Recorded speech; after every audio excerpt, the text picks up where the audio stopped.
Hi friends, welcome to my channel. ಎಲ್ಲರೂ ಹೇಗಿದ್ದೀರಾ? ನಾನು ಚೆನ್ನಾಗಿದ್ದೀನಿ, ನೀವೆಲ್ಲರೂ ಕೂಡ ಚೆನ್ನಾಗಿದ್ದೀರಾ ಅಂತ ಅನ್ಕೊಂತೀನಿ. ಸೊ ಇವತ್ತು ನಾನು ಈ ಸ್ಯಾರಿ ಬ್ಲೌಸ್ಗೆ ಬ್ಯೂಟಿಫುಲ್ ಆಗಿರೋಂಥ ವರ್ಕನ್ನು ಸಿಂಪಲ್ ಆಗಿ ಈಸಿಯಾಗಿ ನಾವು ನಾರ್ಮಲ್ ನೀಡಲಿಂದ ಯಾವ ರೀತಿ ಹಾಕೋಬಹುದು ಅಂತ ತೋರಿಸ್ತೀನಿ. ಈಗ ಲೇಟೆಸ್ಟ್ ಆಗಿ ಟ್ರೆಂಡಿಂಗ್ ಅಲ್ಲಿ ಇದೆ ಅಲ್ವಾ, ನೆಟ್ ಕ್ಲಾತ್ ಅನ್ನ ಯೂಸ್ ಮಾಡಿಕೊಂಡು ಹಾಕುವಂಥದ್ದು. ಇದಕ್ಕೆ ನಾನು ಈ ರೀತಿ ನೆಟ್ ಕ್ಲಾತ್ ಅನ್ನ ತಗೊಂಡಿದ್ದೀನಿ. ಬ್ಲೌಸ್ ಕಲರ್ ಬಂದ್ಬಿಟ್ಟು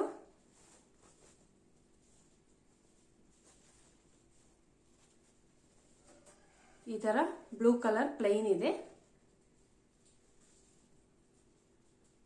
ನಾನು ಇದಕ್ಕೆ ಅರ್ಧ ಮೀಟರ್ ನೆಟ್ ಫ್ಯಾಬ್ರಿಕ್ ನ ತಗೊಂಡಿದ್ದೀನಿ. ಈ ತರದ್ದು ಸ್ಯಾರಿ ಕಲರ್ ಅಲ್ಲಿ ಈಗ ನೆಟ್ ಕ್ಲಾತ್ ಅನ್ನ ಜಾಯಿನ್ ಮಾಡಿಬಿಟ್ಟು ವರ್ಕ್ ಅನ್ನ ಹಾಕ್ತಾರಲ್ವಾ, ಆ ರೀತಿ ಡಿಸೈನ್ ನಾನಿವತ್ತು ಸಿಂಪಲ್ ಆಗಿ ಈಸಿಯಾಗಿ ನಾವು ಯಾವ ರೀತಿ ಹಾಕೋಬಹುದು ಅನ್ನೋದನ್ನ ತೋರಿಸ್ತೀನಿ. ನಾರ್ಮಲ್ ನೀಡಲ್ಲಿಂದಾನೆ ನಾವು ಬ್ಯೂಟಿಫುಲ್ ಆಗಿರುವಂತ ವರ್ಕ್ ಅನ್ನ ನಾನಿವತ್ತು ಹಾಕೋಬಹುದು, ಆ ರೀತಿ ತೋರಿಸ್ತೀನಿ. ಹಾಗಾದ್ರೆ ಯಾವ ರೀತಿ ಹಾಕೋದು ಅಂತ ನೋಡೋಣ ಬನ್ನಿ. ಸ್ಯಾರಿ ಈ ರೀತಿ ಕಲರಲ್ಲಿದೆ. ಇದಕ್ಕೆ ಪ್ಲೈನ್ ಆಗಿ ಬ್ಲೌಸ್ ಅನ್ನೋದು ಬಂದಿದೆ. ಇದಕ್ಕೆ ನಾನು ಬ್ಲೌಸನ್ನು ಮೊದಲೇ ಸ್ಟಿಚ್ ಮಾಡಿಬಿಟ್ಟಿದ್ದೆ. ಸೊ ಅದು ಹಾಗೇನೆ ಇಟ್ಬಿಟ್ಟು ನಾನು ಈಗ ಇದಕ್ಕೆ ಪ್ಲೈನ್ ಕ್ಲಾತಲ್ಲಿ ಬೇರೆ ಬ್ಲೌಸ್ ಪೀಸನ್ನು ಸೇಮ್ ಕಲರಲ್ಲಿ ತಂದಿದ್ದೀನಿ. ನೋಡಿ, ಇದು ಬ್ಲೌಸ್ ಪೀಸು ಸೇಮ್ ಕಲರಲ್ಲಿ ತಗೊಂಡಿದ್ದೀನಿ. ನಾನು ಇದಕ್ಕೆ 80 ಸೆಂಟಿಮೀಟರ್ ಬ್ಲೌಸ್ ಪೀಸನ್ನು ರಾ ಸಿಲ್ಕಲ್ಲಿ ತಗೊಂಡಿದ್ದೀನಿ. ನಾವು ವರ್ಕನ್ನು ಹಾಕ್ಕೋಬೇಕಾದ್ರೆ ಸ್ವಲ್ಪ ಕ್ವಾಲಿಟಿ ಚೆನ್ನಾಗಿರೋವಂಥದ್ದು ತಗೋಬೇಕು. ಇಲ್ಲ ಅಂತಂದರೆ ನಾವು ಫ್ರೇಮ್ಗೆಲ್ಲ ಹಾಕಿ ಎಳಿಬೇಕಾದ್ರೆ ಬ್ಲೌಸ್ ಅನ್ನೋದು ಬೇಗನೆ ಹಾಳಾಗುತ್ತೆ. ಹಾಗಾಗಿ ಕ್ವಾಲಿಟಿ ಅನ್ನೋದು ಚೆನ್ನಾಗಿದ್ದರೆ ನಾವೆಷ್ಟು ಯಾವ ಕಡೆ ಎಳೆದ್ರೂ ಕೂಡ ಏನೂ ಆಗೋದಿಲ್ಲ. ಇದಕ್ಕೆ ನಾನು ಸ್ಯಾರಿಗೆ ಮ್ಯಾಚ್ ಆಗೋವಂಥ ಕಲರಲ್ಲಿ ನೆಟ್ ಫ್ಯಾಬ್ರಿಕ್ನ ಅರ್ಧ ಮೀಟರ್ ತಗೊಂಡಿದ್ದೀನಿ. ಅರ್ಧ ಮೀಟರ್ ಆದರೆ ಸಾಕಾಗುತ್ತೆ ನಾವು ಹಾಕುವಂಥ ವರ್ಕ್ಗೆ. ಅದು ಕೂಡ ನಾವು ಡಬಲ್ ಫೋಲ್ಡಲ್ಲಿ ಯೂಸ್ ಮಾಡಿದ್ರೂ ಕೂಡ ಅರ್ಧ ಮೀಟರೇ ಸಾಕಾಗುತ್ತೆ. ಈಗ ಇದಕ್ಕೆ ನಾವು ಸಿಂಪಲ್ಲಾಗಿ ಈಸಿಯಾಗಿ ನಾನು ವರ್ಕನ್ನು ಹಾಕ್ಕೊಳ್ಳೋದು ತೋರಿಸ್ತೀನಿ. ಈ ರೀತಿ ವರ್ಕ್ ಹಾಕ್ಕೋಬೇಕಾದ್ರೆ ಮೊದಲಿಗೆ ನಾವು ಮಾರ್ಕಿಂಗ್ ಹಾಕ್ಕೊಳ್ಳೋದು ಮತ್ತು ನೆಟ್ ಫ್ಯಾಬ್ರಿಕ್ನ ಯಾವ ರೀತಿ ಫಿಟ್ಟಿಂಗ್ ಮಾಡ್ಕೋಬೇಕು ಅನ್ನೋದು ತುಂಬಾ ಇಂಪಾರ್ಟೆಂಟ್. ಹಾಗಾಗಿ ಫಸ್ಟ್ ವಿಡಿಯೋದಲ್ಲಿ ನಾನಿವತ್ತು ಈ ಫ್ಯಾಬ್ರಿಕ್ನ ಯಾವ ರೀತಿ ಅಟ್ಯಾಚ್ ಮಾಡ್ಕೋಬೇಕು, ನೆಟ್ ಫ್ಯಾಬ್ರಿಕ್ನ ಯಾವ ರೀತಿ ಅದರಲ್ಲಿ ಸೇರಿಸ್ಬೇಕು ಹಾಗೂ ಯಾವ ರೀತಿ ನಾವು ಮಾರ್ಕಿಂಗ್ನ ಹಾಕ್ಕೋಬೇಕು ಅನ್ನೋದನ್ನು ತೋರಿಸ್ತೀನಿ.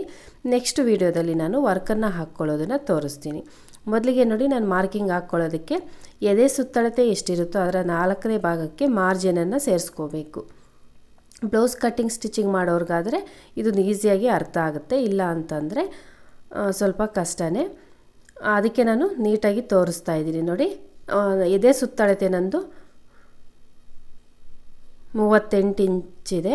ಅದರಲ್ಲಿ 4ನೇ ಭಾಗ ಅಂದರೆ 9.5 ಬರುತ್ತೆ. 9.5ಗೆ ನಾವು 2 ಇಂಚಷ್ಟು ಎಕ್ಸ್ಟ್ರಾ ಸೇರಿಸ್ಕೋಬೇಕು. ಕೆಳಗಡೆ ನಾನು ಈ ಕಡೆ ನೋಡಿ ಅರ್ಧ ಇಂಚ್ ಹಾಕಿದ್ದೀನಿ. ಬ್ಲೌಸ್ ಲೆಂತು 14.5 ಇಟ್ಕೊಂಡು ಮೇಲೆ ಕೂಡ ಅರ್ಧ ಇಂಚ್, ಅಂದರೆ ಟೋಟಲಾಗಿ ಬ್ಲೌಸ್ ಲೆಂತು 15.5 ಇಂಚು ಇಟ್ಕೋಬೇಕು. ನೋಡಿ, ಈ ಲೆಂತ್ಗೆ ಸ್ಟ್ರೈಟಾಗಿ ಒಂದು ಮಾರ್ಕಿಂಗ್ನ ಹಾಕ್ಕೊಬಿಡಿ. ಈ ರೀತಿ ಒಂದು ಲೈನನ್ನು ಹಾಕ್ಕೊಳ್ಳಿ ಸ್ಟ್ರೈಟಾಗಿ. ಎದೆ ಸುತ್ತಳತೆದು 9.5 ಇದೆ, ಮಾರ್ಜಿನ್ 2 ಇಂಚು. ಈ ರೀತಿ ಸ್ಟ್ರೈಟಾಗಿ ಮಾರ್ಕನ್ನು ಹಾಕ್ಕೊಂಡ್ಮೇಲೆ ನಾನು ಇದಕ್ಕೆ ಬೋಟ್ ನೆಕ್ಕನ್ನು ಇಡ್ತಾ ಇದ್ದೀನಿ. ಬೋಟ್ ನೆಕ್ ಇಟ್ಕೊಳ್ಳೋದಕ್ಕೆ 7.5 ಇಂಚು ಶೋಲ್ಡರ್ ಮತ್ತು 7.5 ಇಂಚು ಹಾರ್ಮೋಲನ್ನು ಇಟ್ಕೋಬೇಕು. ಈ ಅಳತೆ ಬ್ಲೌಸ್ಗೆ ನೋಡಿ 7.5 ಈ ರೀತಿ ಮಾರ್ಕಿಂಗ್ನ ಹಾಕ್ಕೊಂಡು ಇದನ್ನು ಕೂಡ ಈ ರೀತಿ ಸೇರಿಸ್ಕೊಳ್ಳಿ.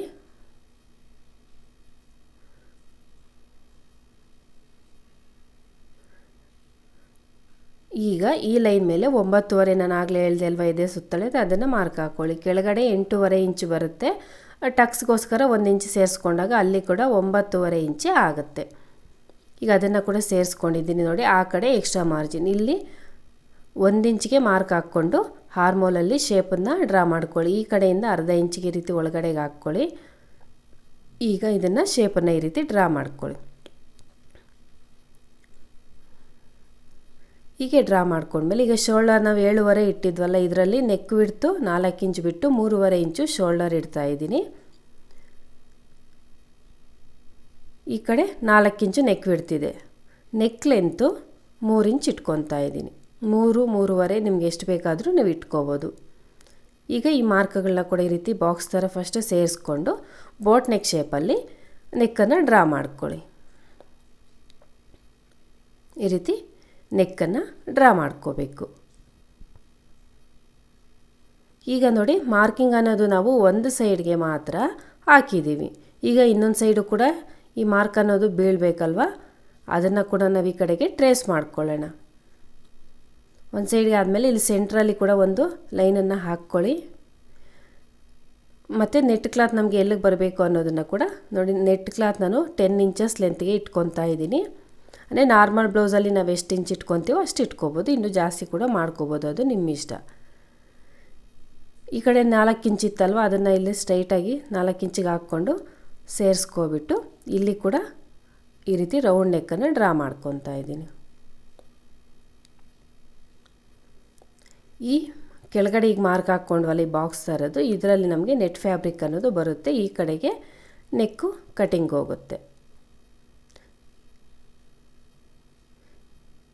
ಈಗ ನೋಡಿ ಸೆಂಟ್ರಲ್ಲಿ ಮಾರ್ಕಿನ ಚಾಕ್ ಪೀಸಿಂದ ಒಂದು ಸಲ ಮಾರ್ಕ್ ಹಾಕ್ಕೊಳ್ಳಿ. ಈ ರೀತಿ ನಾವು ಈ ಕಡೆಗೆ ಫೋಲ್ಡ್ ಮಾಡಿದಾಗ ಕರೆಕ್ಟಾಗಿ ಬರೋಕ್ಕೆ ಈ ರೀತಿ ಫೋಲ್ಡ್ ಹಾಕ್ಕೊಂಡು ಆ ಕಡೆ ಎಡ್ಜ್ಗೂ ನಾನು ಒಂದು ಮಾರ್ಕನ್ನು ಹಾಕ್ಕೊತೀನಿ ನೋಡಿ.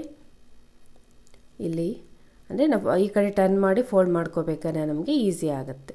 ಈಗ ಇದನ್ನು ನೋಡಿ ಈ ರೀತಿ ಟರ್ನ್ ಮಾಡಿಕೊಂಡು ಮತ್ತೆ ಈ ರೀತಿ ಫೋಲ್ಡ್ ಹಾಕ್ಕೊಳ್ಳಿ. ಈ ಕಡೆ ಮಾರ್ಕ್ ಹಾಕಿದ್ವಲ್ಲ, ಈ ಮಾರ್ಕ್ ಮೇಲೆ ನೀಟಾಗಿ ನೋಡ್ಕೊಳ್ಳಿ. ಹಾಗೆಯೇ ಟೇಪಿಂದ ಕೂಡ ಅಳತೆ ಇಟ್ಕೊಳ್ಳಿ. ಅದು ನಾವಾಗಲೇ ಎಷ್ಟು ಇಟ್ಟಿದ್ದು ಅಷ್ಟು ಇದೆಯಾ ಇಲ್ವಾ ಅಂತ ಇಟ್ಕೊಂಡು ಈಗ ಮತ್ತೆ ಈ ರೀತಿ ನೋಡಿ ನೀಟಾಗಿ ಪ್ರೆಸ್ ಮಾಡಿದ್ರೆ ಆ ಕಡೆಗೆ ಟ್ರೇಸ್ ಆಗುತ್ತೆ. ನಾವು ಮಾರ್ಕ್ ಚಾಕ್ ಪೀಸಿಂದ ಹಾಕಿರೋವಂಥದ್ದು ಲೈಟಾಗಿ ನೋಡಿ ಈ ರೀತಿ ಆಗುತ್ತೆ. ಈಗ ಅದ್ರ ಮೇಲೆ ಮತ್ತೆ ನಾವು ಮಾರ್ಕನ್ನು ಹಾಕ್ಕೊಳ್ಳೋಣ. ಈ ರೀತಿ ಮಾರ್ಕ್ ಹಾಕ್ಕೊಳ್ಳಿ. ಎಲ್ಲ ಕಡೆಗೂ ಕೂಡ ನೀಟಾಗಿ ಈ ರೀತಿ ಮತ್ತೆ ಮಾರ್ಕನ್ನು ಹಾಕ್ಕೋಬೇಕು. ಎಲ್ಲ ಕಡೆಗೂ ಕೂಡ ಸೇರಿಸ್ಕೊಂಡು ಮಾರ್ಕ್ಗಳನ್ನ ಕರೆಕ್ಟಾಗಿ ಹಾಕ್ಕೊಳ್ಳಿ. ಸ್ವಲ್ಪ ಕೂಡ ಹೆಚ್ಚು ಕಡಿಮೆ ಆಗಬಾರ್ದು. ಹೆಚ್ಚು ಕಡಿಮೆ ಆದರೆ ಮತ್ತೆ ನಾವು ವರ್ಕ್ ಹಾಕ್ಕೊಳ್ಳೋವಾಗ ಕರೆಕ್ಟಾಗಿ ಬರಲ್ಲ. ಹಾಗಾಗಿ ನೋಡಿ ನಾನು ನೆಕ್ ಹತ್ರ ಕೂಡ ಆ ಕಡೆ 4 ಇಂಚ್ ಇಟ್ಟಿದ್ವಲ್ಲ, ಈ ಕಡೆಗೂ ಕೂಡ 4 ಇಂಚ್ ಅನ್ನೋದು ನಮಗೆ ಬರಬೇಕು. ಆ ರೀತಿ ನೋಡಿಕೊಂಡು ಮಾರ್ಕನ್ನು ಹಾಕ್ಕೊಳ್ಳಿ. ಈ ಕಡೆ ಹಾರ್ಮೋಲು ಎದೆ ಸುತ್ತಳತೆ ಇಟ್ಟಿದ್ವಲ್ಲ, ಅದು ಎಲ್ಲ ಕೂಡ ಈ ರೀತಿ ಲೈನ್ಸನ್ನು ಮತ್ತೆ ನಾನು ಡ್ರಾ ಮಾಡ್ಕೊತಾ ಇದ್ದೀನಿ. ಎಕ್ಸ್ಟ್ರಾ ಮಾರ್ಜಿನ್ ಕೂಡ ಹಾಗೆಯೇ ಹಾಕ್ಕೊಳ್ಳಿ.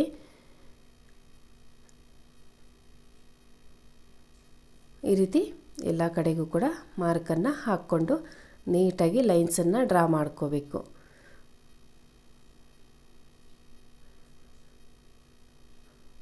ಈಸಿಯಾಗಿ ನೀವು ನಿಮ್ಮ ಅಳತೆ ಬ್ಲೌಸಲ್ಲಿ ಎಷ್ಟಿದೆ ಎದೆ ಸುತ್ತಳತೆ ಅದನ್ನು ಎಲ್ಲ ಚೆಕ್ ಮಾಡಿಕೊಂಡು ಮಾರ್ಕನ್ನು ಹಾಕ್ಕೋಬೋದು ಆರಾಮಾಗಿ. ಕಟಿಂಗ್ ಸ್ಟಿಚಿಂಗ್ ಬರೋವಂಥವ್ರೇ ಅಲ್ಲ, ಬೇರೆಯವರು ಕೂಡ ಈಸಿಯಾಗಿ ಈ ರೀತಿ ಮಾರ್ಕನ್ನು ಹಾಕ್ಕೋಬೋದು. ನಿಮ್ಮ ಅಳತೆ ಬ್ಲೌಸನ್ನು ನೀವು ಒಂದು ಸಲ ನೋಡಿಕೊಂಡ್ರೆ ಸಾಕು.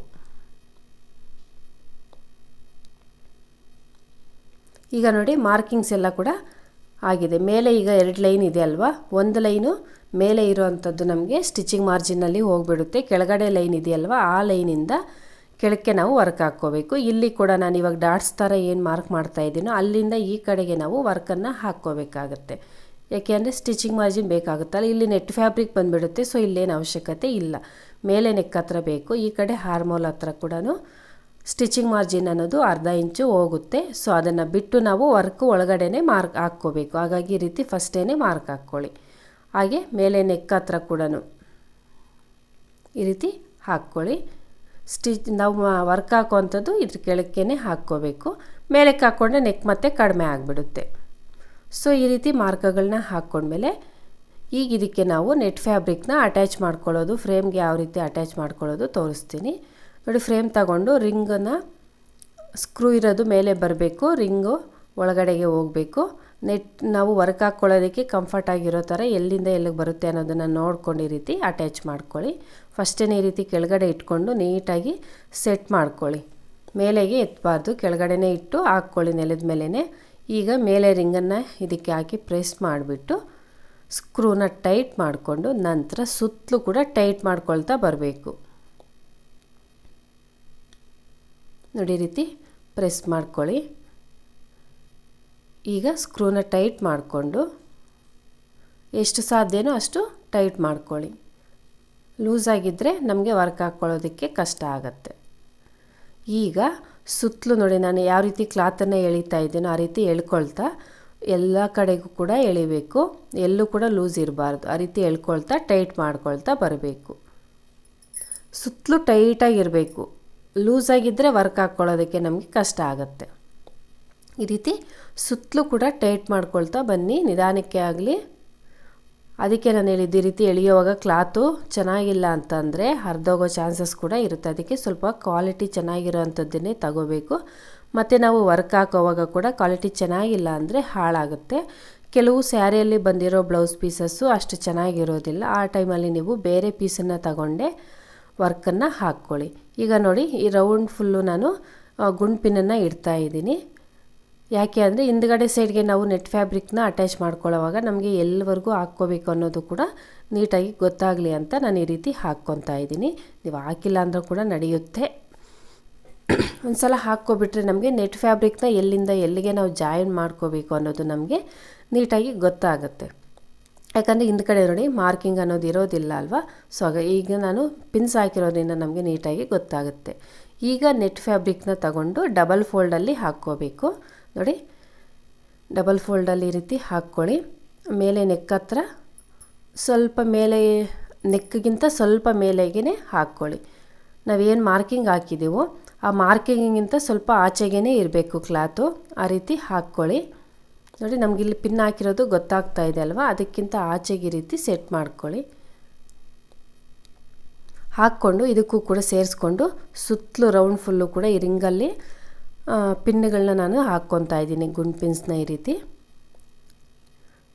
ಇದು ಕೂಡ ನೀಟಾಗಿ ಎಲ್ಲೂ ಕೂಡ ಸುಕ್ಕು ಆಗದಿರ ಇರಬೇಕು. ನೀಟಾಗಿ ಎಳ್ಕೊಳ್ತಾ ಕ್ಲಾತನ್ನು ಹಾಕ್ಕೊಳ್ಳಿ. ಎಲ್ಲಾದರೂ ಲೂಸ್ ಇತ್ತು ಅಂದರೆ ಮತ್ತೆ ಪಿನ್ನನ್ನು ತೆಗೆದು ಸೆಟ್ ಮಾಡ್ಕೊಳ್ಳಿ. ನಿಧಾನಕ್ಕೆ ಆಗಲಿ, ಈ ರೀತಿ ಎಲ್ಲೂ ಕೂಡ ಕ್ಲಾತು ಸಿಂಕ್ ಆಗಿರಬಾರ್ದು, ಆ ರೀತಿ ಜೋಡಿಸ್ಕೋಬೇಕು. ನೆಟ್ ಫ್ಯಾಬ್ರಿಕ್ಕು ಕೂಡ ಸ್ವಲ್ಪ ಚೆನ್ನಾಗಿರೋದೇ ತಗೊಳ್ಳಿ, ಇಲ್ಲಾಂದರೆ ಬೇಗನೆ ಹಾಳಾಗಿಬಿಡ್ತದೆ ನೆಟ್ ಫ್ಯಾಬ್ರಿಕ್ ಅನ್ನೋದು. ಅದಕ್ಕೆ ಡಬಲ್ ಫೋಲ್ಡಲ್ಲಿ ಹಾಕ್ಕೋಬೇಕು. ಈಗ ಸುತ್ತಲೂ ಕೂಡ ಈ ರೀತಿ ಪಿನ್ಸನ್ನು ಹಾಕ್ಕೊಳ್ತಾ ಬಂದುಬಿಡಬೇಕು. ಎಷ್ಟು ಸಾಧ್ಯನೋ ಅಷ್ಟು ಜಾಸ್ತಿನೇ ಹಾಕ್ಕೊಳ್ಳಿ, ಎಲ್ಲೂ ಕೂಡ ಗ್ಯಾಪ್ ಬಿಡ್ತೀರಾ.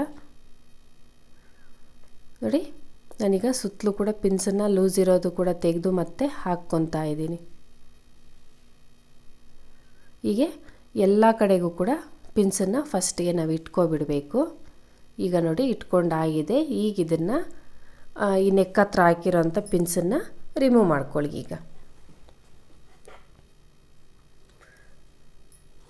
ಈಗ ನಾವು ಸ್ಟ್ಯಾಂಡ್ ಮೇಲೆ ಇದನ್ನು ಫಿಟ್ ಮಾಡ್ಕೊಳ್ಳೋಣ. ಈ ಥರ ಸ್ಟ್ಯಾಂಡು ಅಮೆಜಾನು, ಮೀಶೋ ಎಲ್ಲದರಲ್ಲೂ ಕೂಡ ಸಿಗುತ್ತೆ. ಈಗ ಬೇರೆ ಮಾಡೆಲ್ ಕೂಡ ಬಂದಿದೆ. ನಿಮ್ಮ ಹತ್ರ ಇಲ್ಲ ಅಂದರೆ ತಗೊಳ್ಳಿ. ನಮಗೆ ವರ್ಕ್ ಹಾಕ್ಕೊಳ್ಳೋದಕ್ಕೆ ತುಂಬಾ ಕಂಫರ್ಟ್ ಆಗಿರುತ್ತೆ ಈ ರೀತಿ ಸ್ಟ್ಯಾಂಡ್ ಇದ್ದಾಗ.